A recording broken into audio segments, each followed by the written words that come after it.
Hello. I wanted to talk about yesterday because, I already gave my lottery reaction and then, resumed watching the Celtics-Knicks game, which was a classic type of game. And then, unfortunately, the Tatum injury happened. And then the next game, the Wolves went up 3-1 against the Warriors with Steph Curry still injured because of the first hamstring injury of his career. And Anthony Edwards had a monster third quarter. Wolves are probably going to close this out in 5 just because the Warriors just really can't survive without Steph Curry, even with Jimmy Butler in the fold. An older Jimmy Butler who is weirdly not aggressive right now. But I bring all this up to say last night felt like one of those true, I don't know, maybe you look back on it and this just feels like an inflection point of sorts, just based on who got the top pick in the draft last night. The Spurs, to me, becoming the front runner to get Giannis if Giannis were to ask out in a trade.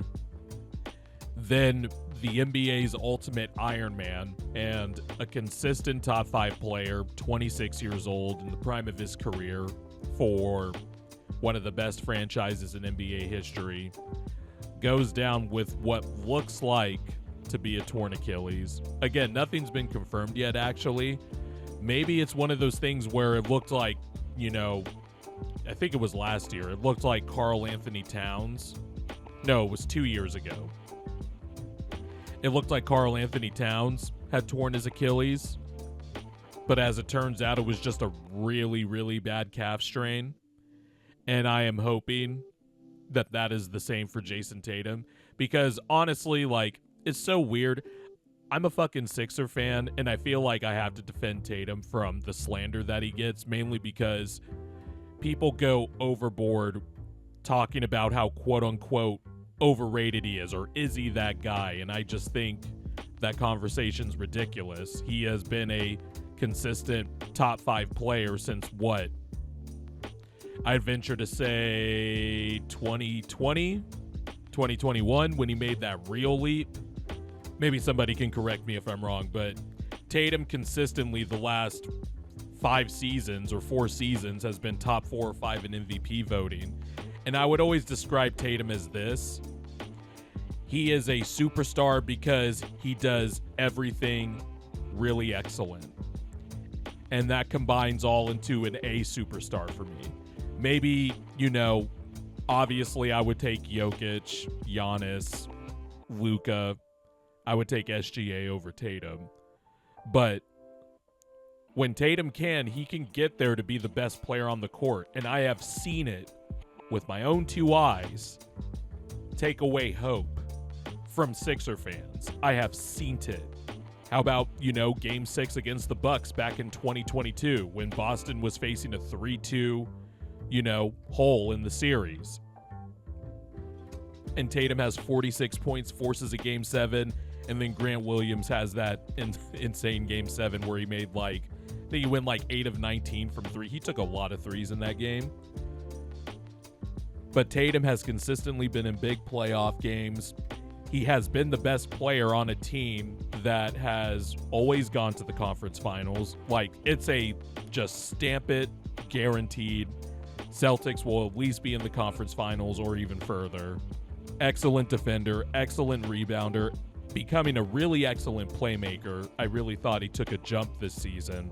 That 3 ball can be inconsistent sometimes, but it really just depends on how often he pulls up. And, look, if he's feeling it, he's really unstoppable with that 6'10 frame. But I just felt bad for him because he has been a consistent, available, healthy superstar, and this changes the landscape of the league. And the landscape of the league is also starting to change because we're about to get a whole set of new teams, it looks like, in these conference finals. I don't think the Cavs are going to come back in their series against the Pacers, and I don't think the Celtics are going to come back against the Knicks, although I will warn that the Celtics are still a really good team, and we're 8-2 without Jason Tatum this year. But without having that consistent 29, 7, and 7 guy, in your lineup, I just think it's going to be super hard, especially because Jaylen Brown has also been very poor and injured in this series. That's the other thing, too. The Celtics have been on so many deep playoff runs. Just, it feels like the attrition caught up, Drew Holiday's been dealing with a hammy injury. Jaylen Brown's been dealing with a knee. Kristaps Porzingis, for some reason, caught this mysterious illness that no one has seemed to figure out, by the way. That's kind of concerning, but Al Horford's 39, I'm pretty sure. Derek White's still good, and Peyton Pritchard, obviously, 6th man of the year, but just feels like the attrition's finally caught up.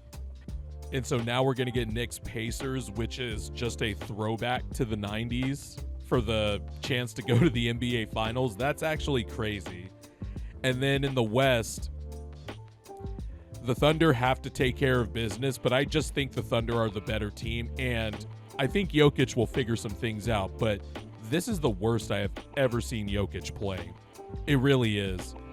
And that game 4 on Sunday, one, weird that it started at noon. Weird that game was the early game, by the way. But Nuggets had an 8-point lead in that fourth quarter, and they just collapsed.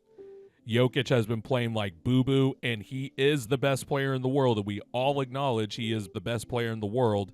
He is playing like booty, and the Nuggets are not going to win this series if Jokic continues to play like that. And if they lose this series, it's going to be squarely on him. I know he looks fatigued and all that other stuff, but this guy's missing all the floater and inside touch shots that we usually see him make. He's bricking threes. He's turning the ball over. He is also, the thing he does where he throws guys open into passing windows, that's being shut off because the Thunder are just a bunch of piranhas out there looking to eat anything. But if the Thunder take care of business and the Wolves finish off the Warriors, we're going to get possibly Ant versus SGA. The 2 young star guards of the league. That just gets me excited. So yeah, last night just felt like it was I wouldn't even say it was like a flagship day or whatever, but this definitely was a pivot day for the NBA, just considering everything that happened with the lottery, Tatum's injury, the Wolves going up 3-1, and the Celtics and going back to the Celtics, they're really going to have to, it's crazy, they're going to have to navigate for the first time in a long time not having Jason Tatum for an extended stretch, because this wasn't just a potential Achilles injury or a really bad calf injury or whatever. This was an injury that happened late in the playoffs. So if this is catastrophic, he's going to be gone all of next year. And there's already been rumblings that the Celtics have been looking to make some trades because, as you'd expect, they are going to push up against the second apron soon. I fucking hate the second apron, man. I just want billionaires to stop being bitches and spend money. You already have an exorbitant amount of money, but when guys like Joe Lacob, and you don't want to spend it, don't want to pay the luxury tax, and then when guys like Joe Lacob and Steve Ballmer come in and fuck the game up and decide, hey, I want to spend my money to make this team good, you guys fucking cry and essentially put in a hard cap. By the way, the president of the NBA Players Association, CJ McCullough, you're not seeing the pearly gates for agreeing to this CBA, buddy. And so now the Celtics are already going to have to break up their team. By the way, sneakily, the Cavs, too, are somebody to watch also, because if you just think about... Actually, hold up. I'm going to check Spot Track really quick. Yeah, if you look at the Cavs, they are sneakily going to be a potential second apron team too soon, because Darius Garland is already on his big deal. Donovan Mitchell, too.